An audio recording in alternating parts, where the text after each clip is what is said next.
Welcome to Pretty Lies and Alibis. Let's seek the truth and travel the long road to justice together. What you know, Alibiers, welcome to another episode of Pretty Lies and Alibis. I'm Gigi. It's Friday. We made it to the weekend. Hope you guys have some fun plans. Today is going to be a 3-episode day. I just released part 1 of this 2-part little series I'm doing comparing Wendy's testimony throughout the 3 different trials she's testified at so far. Likely got one more to go with Donna. We'll see what happens. It's not like this is some big aha thing, but it is interesting to look at the inconsistencies as the trials progressed. And so you sort of see that separation of how at the first trial, the joint trial with Sigfredo and Katie, she really didn't say her mom was overbearing. The second trial was a little worse. By Charlie's trial, she pretty much admits her mom was micromanaging her life. Things like that are interesting to me. You know, as time goes on, is she reflecting back and thinking more about that time frame, or is she trying to separate herself from her family? We've seen on the jail calls, clearly she separated herself from her family, not even checking on Charlie. And in that one phone call where Donna is on the hot mic, reading that text from Wendi that was very lawyer-like, I'm not responsible for Charlie's situation. I'm innocent. I had nothing to do with Danny's murder. Things like that stick out to me. But we're going to jump in. If you're watching on YouTube, don't forget to hit subscribe, hit the like button if you want notifications every time I post a new video. Hit the bell. It'll let you know that something new is out there. Still haven't got a call back from that jail in Florida, but still pretty curious.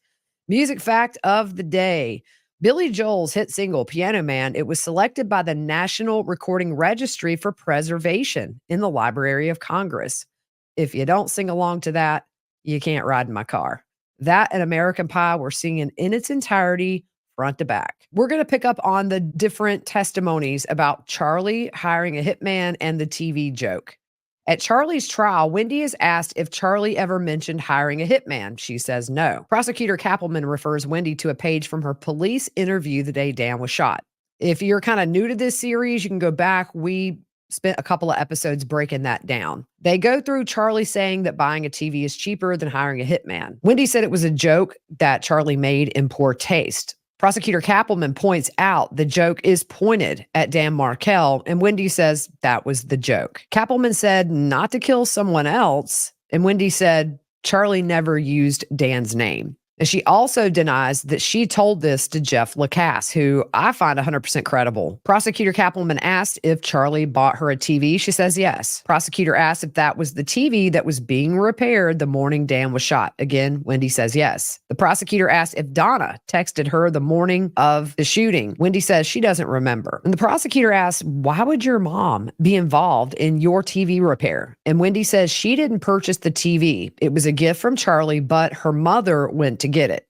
Charlie reimbursed Donna, so the contact would have been in her name and her phone number. So they would have called or texted the number on the account of who bought the TV and picked it up instead of her number. If you make the appointment, you give them the number. Wendi is asked how long the TV was broken and what was wrong with it. She said she thinks one of her kids may have thrown something at it and there was a little crack. She said it could have been broken for quite a long time. Now, going back, Jeff Lacasse talks about this in his police interview, and he said that they were watching this TV that was broken and it was kind of pointless. You really couldn't watch it. And what doesn't make sense is having a repair guy coming to look at a crack in your screen.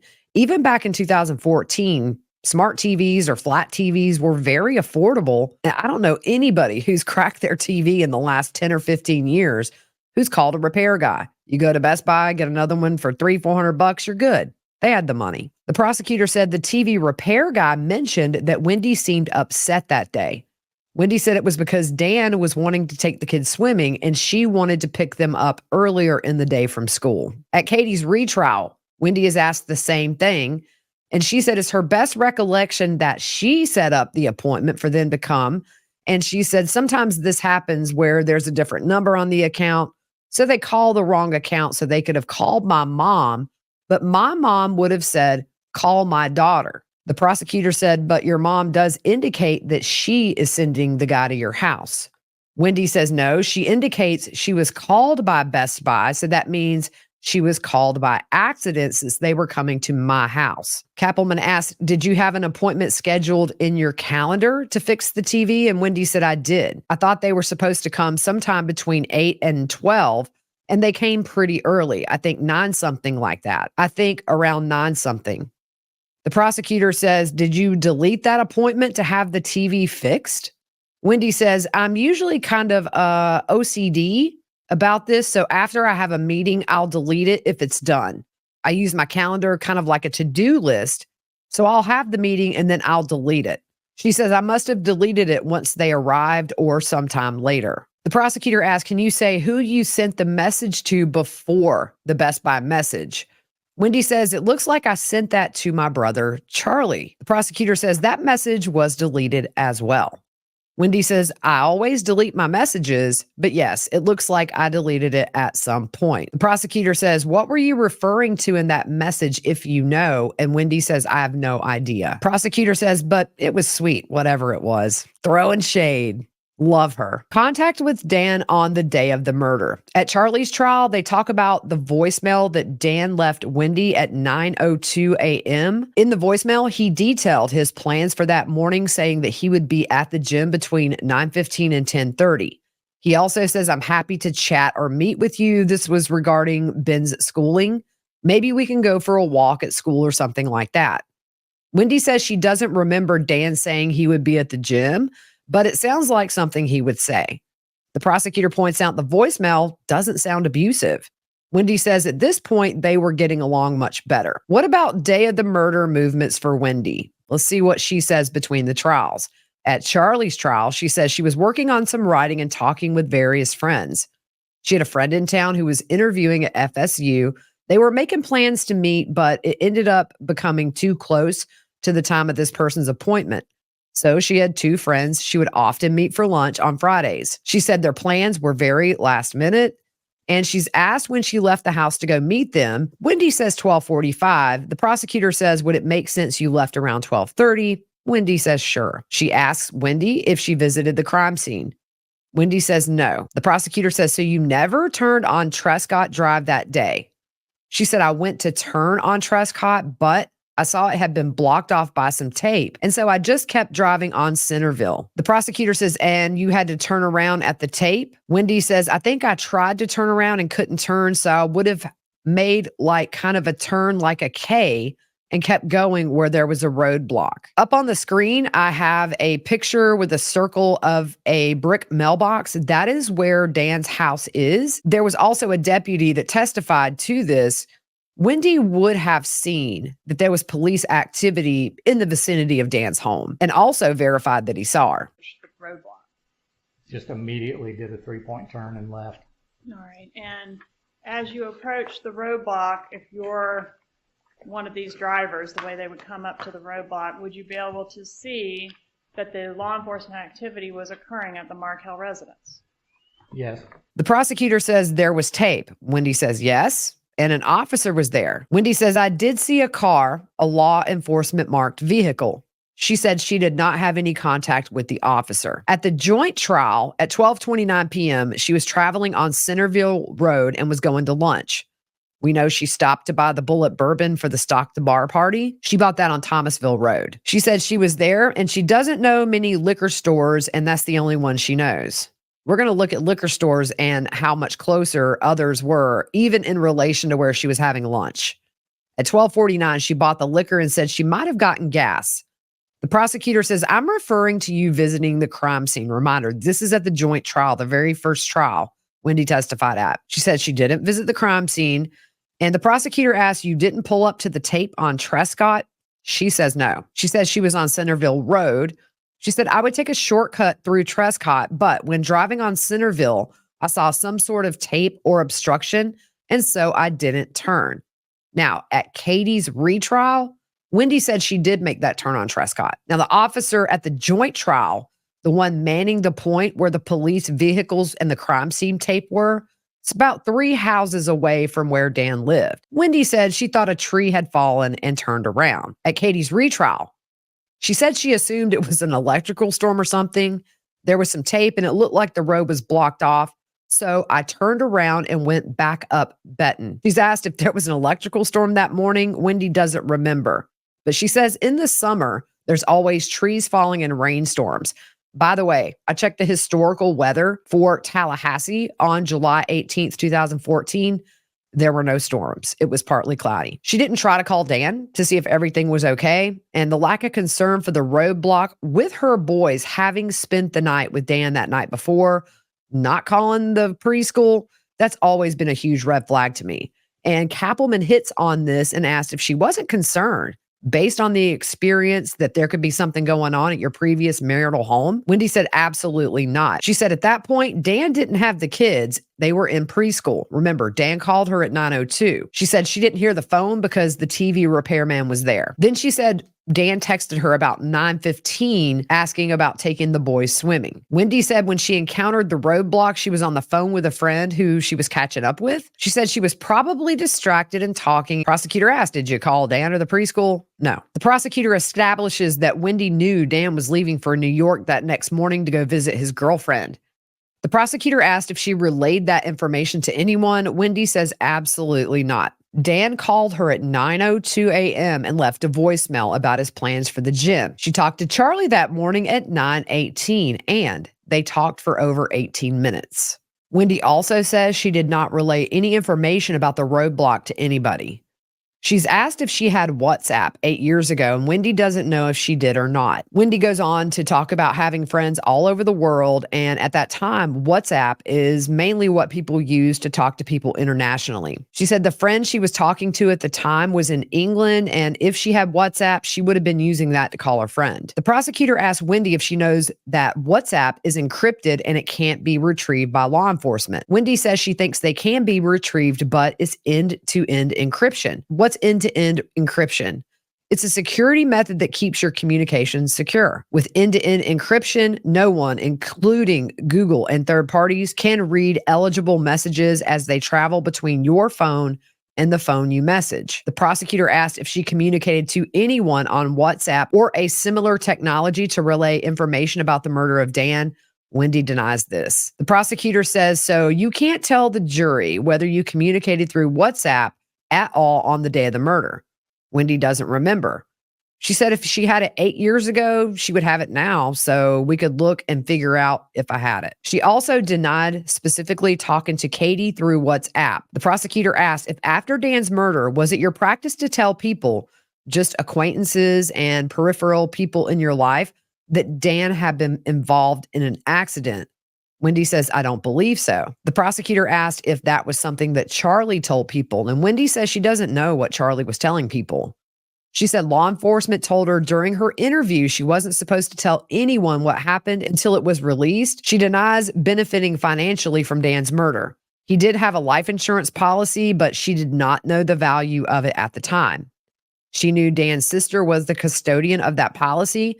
Wendi says she pays taxes on that money every year, even though they don't receive any of it. Now, at the joint trial, Wendi's on cross being asked about that life insurance policy. She said that when Dan was killed, he owed her $100,000. And then she says, I do think his family made that disbursement to me. I don't know if they paid me through the life insurance policy. The prosecutor asked what was the value of it at the time of Dan's death. Wendi says $1 million. The prosecutor says, not $2 million? Wendi says $1 million for each trial. Prosecutor Kappelman says $2 million. She's asked if she thought she was the custodian for the money at the time of his murder. And Wendi said that when they were married, she was, but after they were divorced, she was no longer the custodian. The prosecutor asked, you didn't inquire through your attorney about challenging the designation of Dan's sister as the custodian of that money? Wendi said she wasn't trying to challenge the designation and that she doesn't have access to that money. At the joint trial, Wendi says she doesn't believe she did. The prosecutor asked about Dan's 401k. Wendi thinks he had one at the time of his murder. She is the custodian for that money, and she says that's how she pays the taxes on that life insurance money, is what I'm assuming. She doesn't know if he had a pension or Social Security benefits, but the boys are getting $4,800 a month in Social Security survivor benefits. The prosecutor asked about the deferred compensation fund that totaled $217,000. Wendi doesn't remember that. Wendi also says she did not know that Dan had an IRA valued at $100,000 and also $15,000 in a checking account. She said she assumed he had a checking account, but that would not go to her or the boys. The prosecutor asked, where would it go? And Wendi says, funeral expenses? She says it kind of like a question. Kappelman points out, after the murder, Wendi no longer needed to retain her divorce attorney. Wendi says she actually did for a while just to close out the case and finalize some things. The prosecutor asked if Donna was able to go back to work full time once Wendi and the boys moved to Miami, or did she help with the kids a lot? Wendi said she helped with the kids a lot while she was trying to get back onto her feet and find work. Now, a lot of people theorize that WhatsApp could be how Katie learned that the murder had already happened, because if you remember on a previous episode, Sigfredo called her after 12 o'clock when they were a few hours down the road and told her it was finished, and Katie already knew. Luis Rivera questioned that. How did she already know? That's kind of the theory. All right, so let's look at these liquor stores near Wendi compared to the one she went to, which took her right by Dan's house. Just personally, if I'm not familiar with liquor stores, there's this thing called Google Maps, and we all do it. We did it back in 2014. What do? You put in liquor stores near me, and it brings up those that are closest. The options Wendi had, Market Square Liquors. That was 3 blocks from the restaurant she met friends at. There was a Publix Liquors that was 3.3 miles from her house. Now, the route she took, 9.5 miles for a total of about 22 minutes. After the shooting, the phone calls made, 11:06 a.m., Donna Adelson calls Charlie. That was either an attempted call or a text. 11:22, Charlie calls Donna. They talk for 7 minutes. 11:30, Charlie calls Katie for 30 seconds. And then at 11:31, Charlie calls Katie again and they talk for 5 minutes. 12:29, Sigfredo's phone's back online. And at 12:30, Sigfredo calls Katie. About staying in Tallahassee after the murder, at the joint trial, Wendi said after Dan was killed, she packed a weekend bag and went to South Florida for what she thought would be a couple of days, maybe a week. Her son's birthday is July 29th, and she thought they'd be back in Tallahassee by then. She said she came back a few times, but never permanently. She said she left the day after Dan's funeral or the day after that. It was the day after, girl. At Katie's retrial, Wendi said she left a couple of days after. She said, I asked the police for protection at the funeral or in my home, and they refused. I decided to go for a couple of days, spend a few days away from Tallahassee. Then Dan's case hit the news in a big way. The prosecutor interrupts and says, the question was, how long did you stay in Tallahassee after your husband was killed? Wendi said, a few days. About changing the boys' names at the joint trial, she said she changed their names due to the press that the murder was getting. CNN put photos of her boys' faces unblurred on national TV without consideration to the fact they're children. The prosecutor says, I appreciate that, but the question is, when did you change their names? Wendi said when they started school soon after Dan's murder, she used Adelson to register them, hoping that would keep them safe. On cross-exam at the joint trial, she's reminded she took an oath, and as a lawyer, she has an obligation to tell the truth. She's asked if she knew who killed Dan, and she says no. She's also asked, do you know if your brother had anything to do with killing Dan? Wendi says, I don't believe so. At Katie's retrial, she rehashes the reason that she registered the boys with the name Adelson. Wendi says that she changed the boys' names after she wrote a letter to the Markel family explaining why she was changing their names. That was about a year after.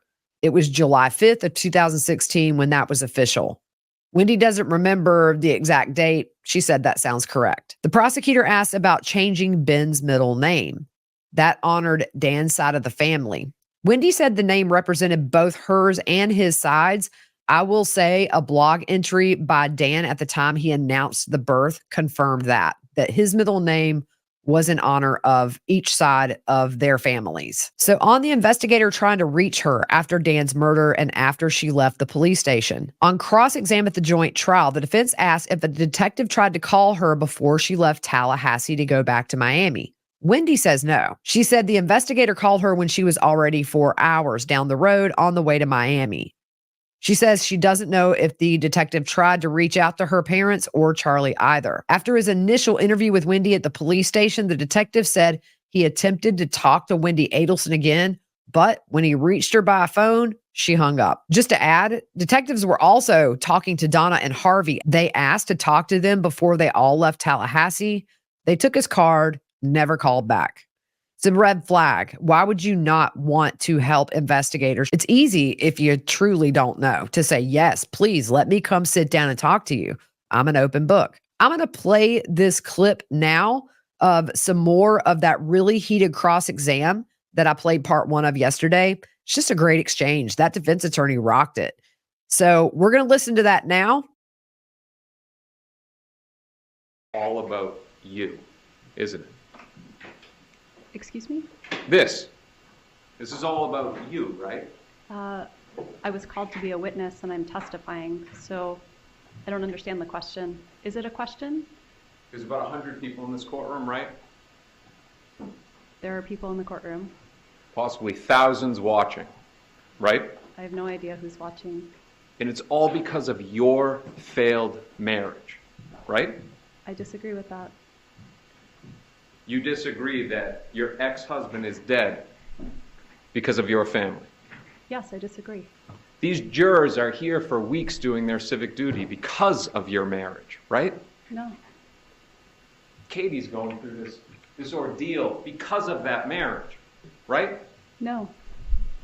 Dan Markel's parents are going through absolute misery because of your failed marriage. Isn't that right? No, that's incorrect. Well, let's talk about the marriage. You and Professor Markel, you met when you were in law school. You told that to Miss Kaplan. And it was a whirlwind romance, right? Right? It was not a whirlwind romance, no. It led to a wedding, February 26th of 2006. You had a big wedding in Boca Raton, right? Did we get married on February 26, 2006? Is that the question? Yes. In Boca Raton. In Boca Raton, Florida. And it wasn't a small wedding, it was a big wedding. There were many people in attendance. All right, in this marriage, it led to 2 children, right? Your 2 boys. Are you asking me if I have 2 boys? Yes. Yes. And Professor Markel, he was a great father, wasn't he? He was a very good father, yes. Those boys were his world, right? As well as his work, yes. And they adored him too, didn't they? Absolutely. Now, this marriage started to fall apart, right? It did. But there were problems from the very beginning, weren't there? Right? Are you asking me, what is the very beginning? The very beginning of when we got married? Literally at the wedding. There were problems before we got married. All right, so at the wedding, and the government asked you about kosher law, right? About what, I'm sorry? Keeping kosher. About keeping kosher, yes. Right? The government And your asked. wedding, at your wedding, was the groom's family, the Markel family, and they are more strict than your family and friends about keeping kosher. They do not keep kosher. Wasn't that one of the problems in your marriage, that Professor Markel was very insistent about keeping kosher? About his kosher rules, but those are different than his family's. So you're saying that it wasn't a problem at the wedding, that there were people from the groom's side of the family that were there that strictly keep kosher, that they were told that it was going to be kosher food, but it actually wasn't? So there was a misunderstanding about whether the food was going to be kosher style or more in adherence with kosher law. There was a miscommunication about that. So That you had happened. people that strictly keep kosher eating non-kosher food, which is a big deal. That actually is not what happened. Danny was upset that it was kosher style and not strictly adhering to kosher law. So he was disappointed. So there's problems right from the beginning. That was a problem at our wedding, yeah. Fast forward now to September 10th, 2012. Professor Markel, he's away on a business trip, right? Yes, He's in New York City at New York University, right? I believe so, yes. And he's doing a presentation.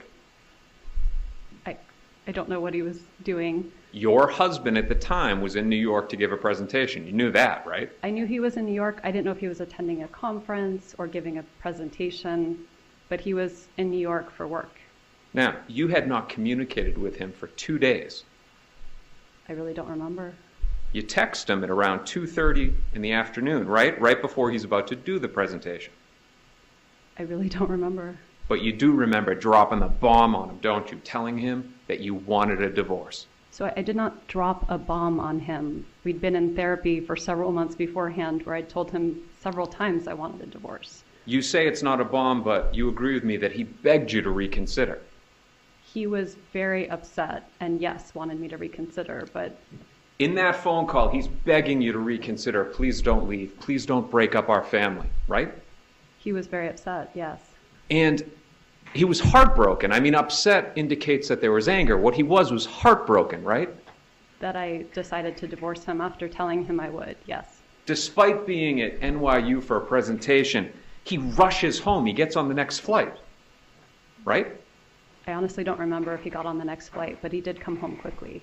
2:30 he finds out in New York. By 11 p.m. he's walking in the door to your old house at Trescott Drive, right?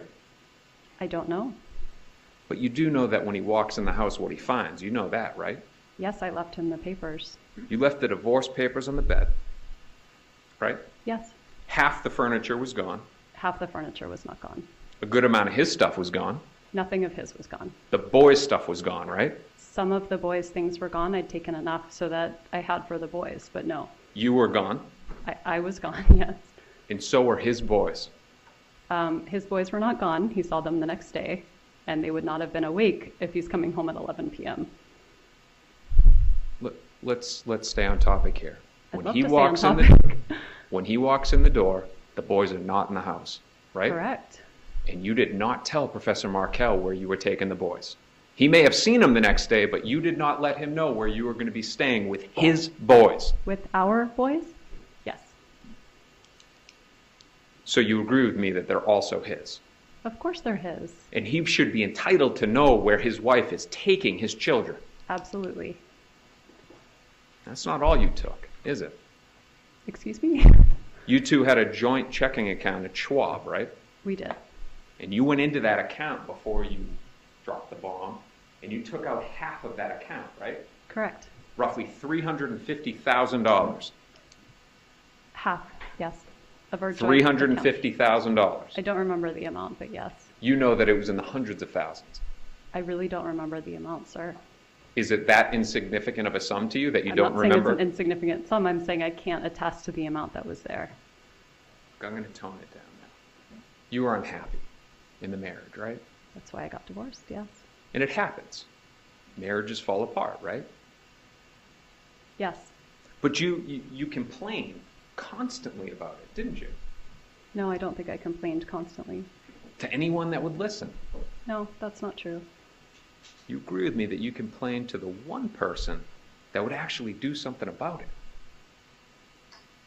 I don't understand what you're asking. Your big brother, Charles Adelson, you complained to him about how bad Professor Markel was and how much you hated him and didn't want to be in a marriage with him. I definitely talked to my brother about how unhappy I was in my marriage. If that's the question, then yes. Let's Is talk that the about it. question? Yes, that is a question. You talked to your brother, Charles Adelson, about how bad your marriage was. I did, yes. Let's talk about it. Government asked you about Charles Adelson. He's an intelligent guy, right? He is smart. Yeah. He's both book smart and street smart, right? I would say so. You would say that he's a talker. He does like to talk. He's got the gift of gab, so to speak. I wouldn't say he's the gift of gab, but he does talk. He knows what to say in the moment. I wouldn't say that's true either. You would say, though, that he is. Now, you were asked questions about, drug purchasing and stuff like that. You would agree with me that he's also street smart. I mean, I think he has common sense. And that he lives life to a certain extent on both sides of the track. During the day, he's doing periodontal work, whatever that is, crowns, root canals, whatever that is. He's doing that during the day. At night, he's out with friends, he's buying drugs. He's living life on both sides of the track. I don't know about that he's out buying drugs. Now, let's talk for a second about WhatsApp. And as an aside here for a second, the government asked you the question if you used WhatsApp, right? You remember that? I remember them asking me, yes. On the day that Professor Markel was killed, you went in for the interview, right? I talked to the police. And you also gave them your phone for them to inspect. Absolutely. So the determination of what, if any, WhatsApp was being used, they would have from the download they did that day of your phone. Sure. Now, would you be surprised to learn that your brother used WhatsApp? No. You would agree with me that WhatsApp, and you explained it well, is end-to-end encryption. Correct. In your lay opinion, if you can explain to the jurors, just in case they don't know, what that means.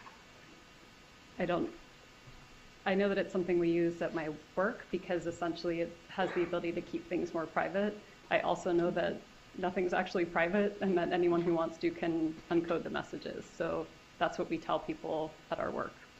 So the thought is with WhatsApp, if I use my phone and I call somebody, the call could be listened to. If I text somebody, it's recordable, right? I think so. But with WhatsApp, you can send messages or have phone calls where there's no record of it. I don't think that's true. I think there is still a record of it. But the belief and the thought, I'll withdraw that question. Your lay understanding, though, is that the footprint that it leaves is much less than that of normal communications. I think it's different, but I think it still leaves a digital footprint that's easily uncodable. If you were to send a WhatsApp message to Ms. Kappelman, it would show that a message was sent, but it would be hard to get what the content of the message is. I don't think that's true. All right. Let's talk about your brother's jokes now. You don't deny that he joked about hiring a hitman. He did. You don't deny that he repeated this joke. He did. And he made this joke right before a hitman murdered Professor Markel. I don't know that to be true. Okay. He made the joke right before, and I'll leave out the hitman part, Professor Markel was killed. He made the joke the morning that I talked to him. Can you think of one person in this world that would actually hire two people to go kill Professor Markel other than your family? I don't know. Ms. Adelson, please address me and answer the I'd love to. It calls question. for an unbelievable amount of speculation. I mean, I'm responsible for coming up with, that's the prosecutor's duty, no? To figure out who's responsible. You just said a moment ago that you disagree that hitman killed Professor Markel. That's what you said, right? So my question to you is, if you're able to say, well, it wasn't hitman, then who? Tell this jury. Who on this planet would have wanted to kill Professor Markel? I have no idea. All right. Let's get into that a little bit. But I want to make sure that's clear. This joke is made right before Professor Markel is murdered, right? The joke was made many times. It was made right before Professor Markel was murdered. Yes or no? Yes.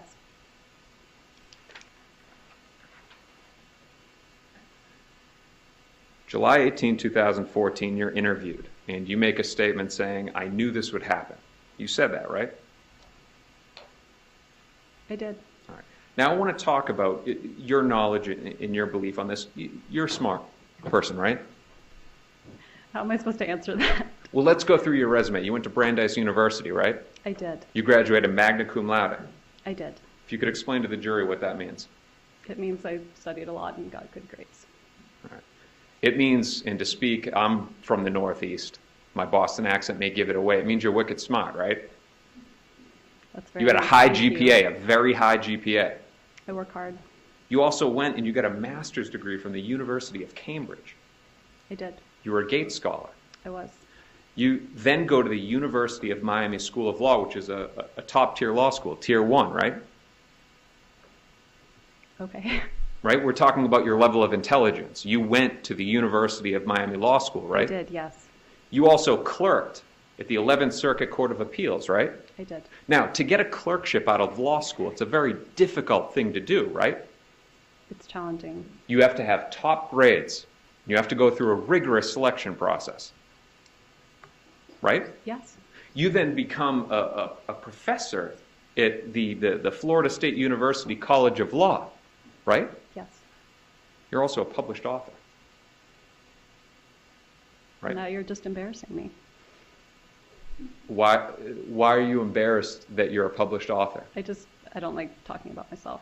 Is it because the book that you wrote discredited Tallahassee and spoke ill of it?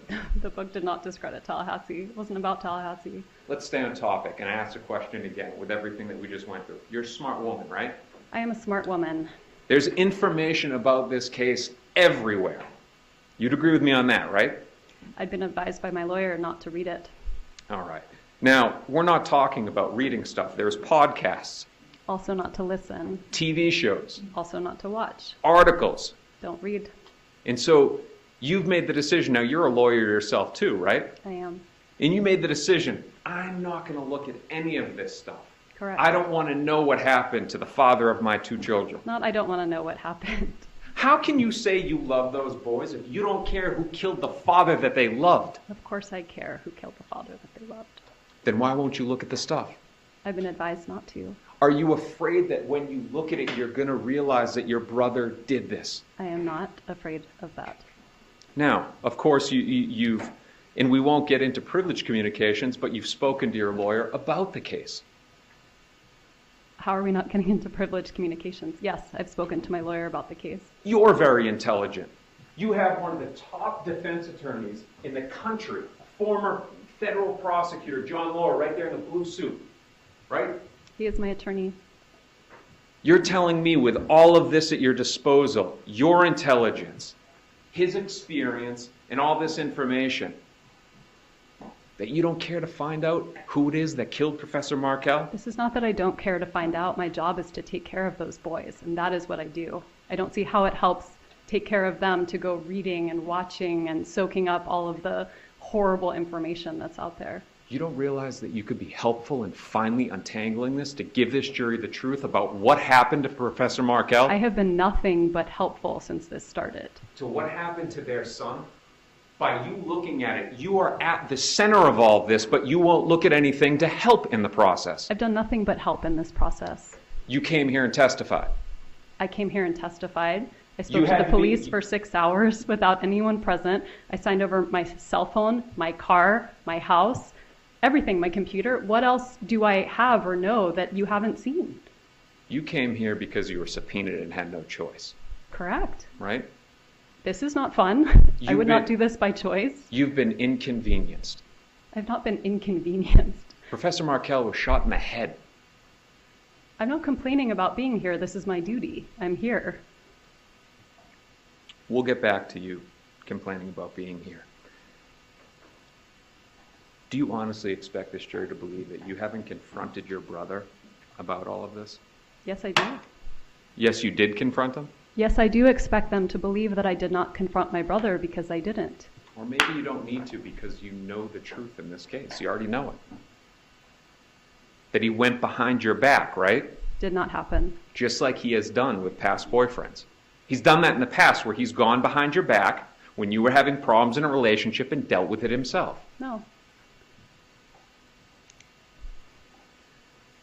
Miss Adelson,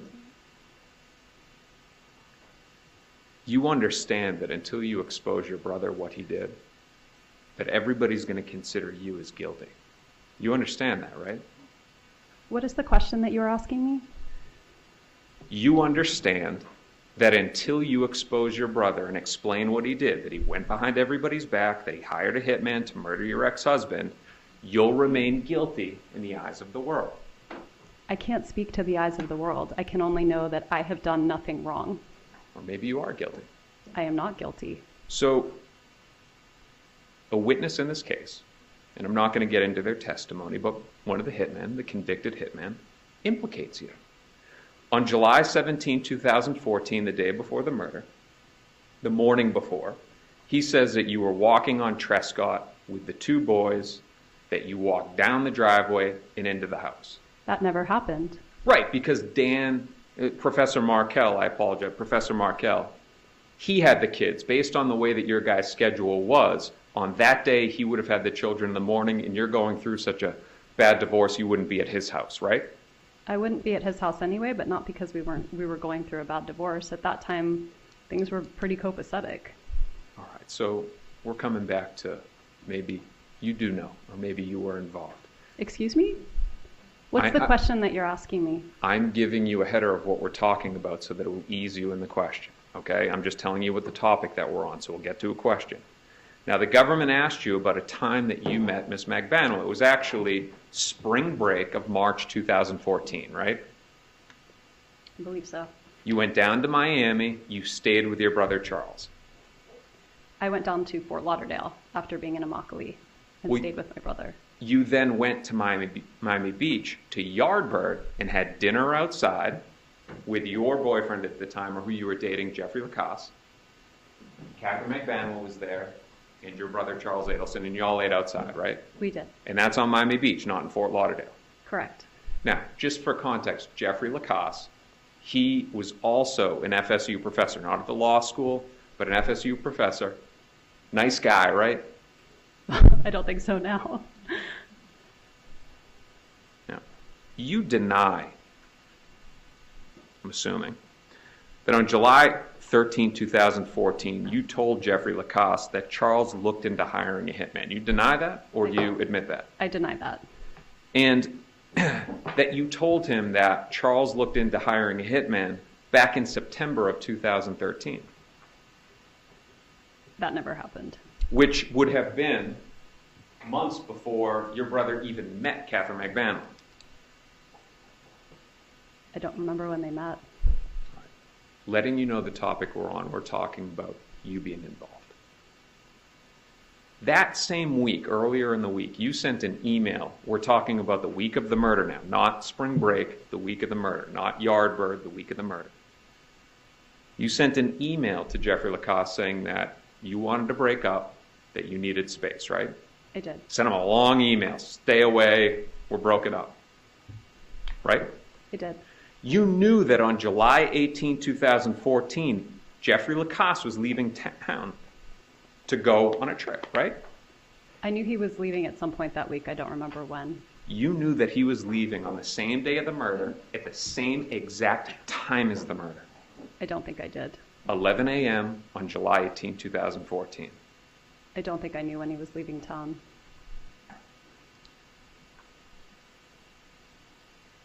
It's a good way to put the blame onto somebody else. You'd agree on that, right? I- If it happened, it would have been a good way to put the blame on somebody else. I have no idea when he was going to leave town. Your interview, July 18, 2014, you said, my brother, he joked about hiring a hitman. Perhaps that was you just planting a seed to divert the attention of law enforcement away from you. It was not. Let's jump off topic right now and talk about your boys' names. That in the time after the murder, you changed their last names from Markel to Adelson, right? A year later, yes. Why? I was scared Of what? of someone coming to attack them. So it's a year later, you won't look at anything because you don't want to know what's going on in the case. And the thought is, well, they're going to be protected if they have my last name and not Markel, right? Yes. Now, years later, arrests are made. It's clear who committed the murder, Sigfredo Garcia Luis Rivera. The Adelson name has been dragged through the mud. Why haven't you continued to protect your boys and changed the name back? I will be changing I'm not going to change the name back. I don't think that will help. One day I'll change all of our names. The government asked you about immunity, so let's get into that. You explained that as an attorney, you understand that when the government gives a subpoena for somebody to testify, that it conveys immunity, right? That's my understanding. My knowledge of criminal law dates back to 2003 when I took a semester in law school. So forgive me. Graduated law school, right? This isn't my area of law. When you clerked on the 11th Circuit, it was with Judge Jordan, right? I did immigration appeals. Yeah, but you still dealt with criminal stuff as well, too. Very little. So your understanding, though, is it doesn't mean they can't arrest you. They just can't use what you say here against you later on. So you're protected. Correct. And you needed that to testify, right? It's just given to testify. It's not a question of whether I needed it. It comes with testifying. You fear being charged by them, so you need to have that protection of I your don't words. fear being charged for a crime I didn't commit, no. Now, y'all had this nice exchange where it was pleasant, but there's actually tension between you and this office, right? No, They recently had your brother Charles Adelson arrested, and he's in custody, right? correct, For first-degree murder. correct. And there's no tension? It's very uncomfortable to be here. It's hard to tell where the tension is coming from. They've discussed your involvement in this case. They insinuated it on the direct examination. There's no tension? Lots of media insinuates that I did something I didn't do too. I can't feel tension towards every person in the world. That's funny. I thought you didn't look at anything. I don't, that's why. But you know that you know about the media, but you don't know about the media? I know about the media because it keeps me from employment. It keeps me from lots of things in my life. I'm aware of what's there, but I don't read the minutia so I can sleep at night. Ms. Adelson, 5 minutes ago you said you don't look at any of that stuff. I Now I don't ask you a look at question. it. Let me finish. Sure. 5 minutes ago you say you don't look at any of that stuff. Now I ask you a question, you say you look at stuff. That's not actually what I said. I said I'm aware that it exists, but I don't read it. I don't listen to it. Then how do you know that they're bashing you? You just told me they are. I did? Yeah. How about this? We'll come back to it. You can think up a better answer, okay? I'm not thinking up an answer. I'm telling you the truth. I'm sorry if you don't want to listen to it. Your basic understanding of criminal law, though, you know that if the defense gives you a subpoena, you get no immunity. Correct. Objection, improper question.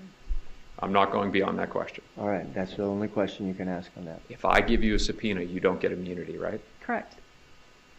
Now, let's talk about your parents. The government asked you about your mother and father, Donna and Harvey, right? The government could do the same and subpoena them so that this jury can watch them get questioned, not nicely how Ms. Kappelman questioned you, but to be cross-examined by me. Objection, improper question. I'm going to sustain that. Ask a different question. Are your parents here in Tallahassee right now? No. Are they back in Miami? Yes. Do they have any plans of coming here this week or next? I don't think so.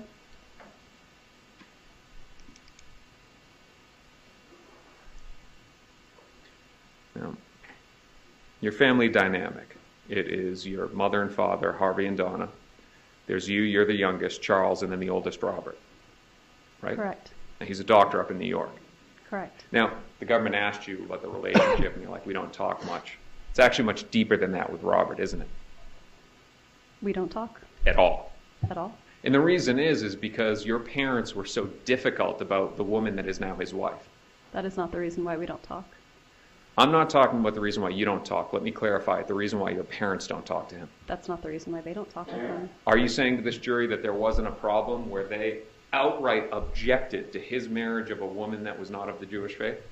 That was initially what happened, and then there was actually a beautiful reconciliation, and they're very happy about the marriage. Robert and his wife, not your family. Robert and his wife and our family were very happy about Robert's marriage. So what happens is that Robert is in love with a woman. Your parents object. He breaks up with her and then dates a Jewish woman, right? And then they got married and divorced, and then he got back together with the person he wanted to be married to. Yes. With his true love. Yes. But there was a lot of tension in your family because of your family's involvement in the kids' marriages, right? Yes. Let's talk briefly about your children. The government had asked you in the topic of the Jewish faith, keeping kosher. You mentioned a bat mitzvah at one point in time. You're currently planning a bat mitzvah for your oldest, right? No, it already happened. Okay, now that is a very, Christopher, I'm obviously not Jewish, but my understanding is that it is a very, very important thing in the Jewish faith. It's a very important milestone. And for those that are very conservative in the Jewish faith, those that keep kosher, so to speak, it's even bigger. I don't know that it's more important to one segment of Judaism over another, but it's an important coming of age ceremony. It's where a boy becomes a man. Did you invite Dan Markel's parents, the kid's grandparents? I did. You invited them. I invited them, yes. When was the last time they saw face-to-face their grandchildren? April 20th, Of this year? just now. And you agree with me that it had been years since 2016 since the last time they had seen them. The visit stopped when they threatened to put my children in foster care, yes, but up until that point they did have visits. But you got no problem letting them see your brother Charles, right? I'm sorry? You have no problem letting them hang out with your brother Charles, who's now sitting in custody for first-degree murder. Well, they can't see him now, can they? No, they can't, but I'll ask the questions. For years, They weren't able to see their grandchildren despite their pleading to you to see them. But you let them, let me finish, but you let them hang out with your murdering brother, right? The children were permitted to see their grandparents. I cooked for them. We had play dates. They had sleepovers. When a letter surfaced that they were trying to have my children placed in foster care, the visits stopped. My brother never threatened to put my children in foster care, and if he had, the visits would have stopped with him too. You say you love your boys. I do say I love my children. Don't care about the father that they love. What I happened? never said that I don't care about the father that they Then love. look at some of the discovery and help figure it out. Excuse me? Then look at some of the evidence and help figure it out so that more lives aren't ruined by this. I seem to Mr. not DeCosta, understand. you need to ask a question now. You're making statements now. You need to ask a question. Understood, Your Honor. If I could have one brief second to check with co-counsel.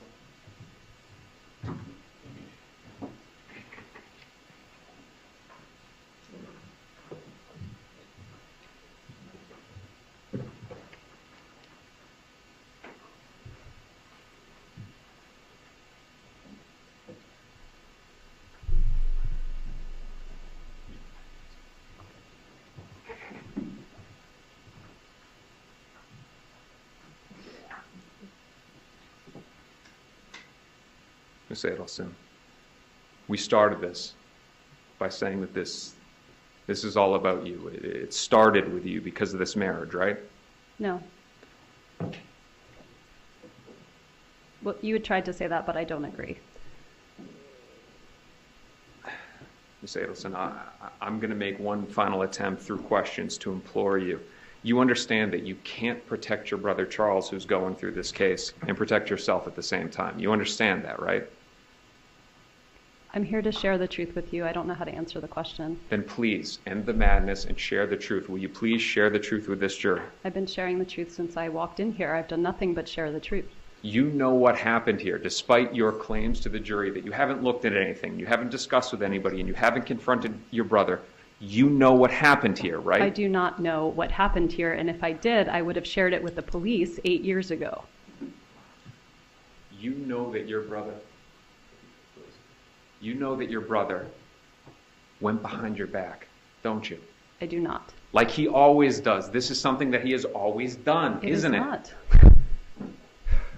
You found out after that your brother had done this and gone behind your back. That's why you were thrown up at that dinner, right? No, it's not. You know that it didn't involve Katie either, right? I don't know anything about... If you're not going to say all of that and finally give the truth, why don't you just admit to this jury that you're guilty? Because I'm not guilty. One brief moment, Your Honor.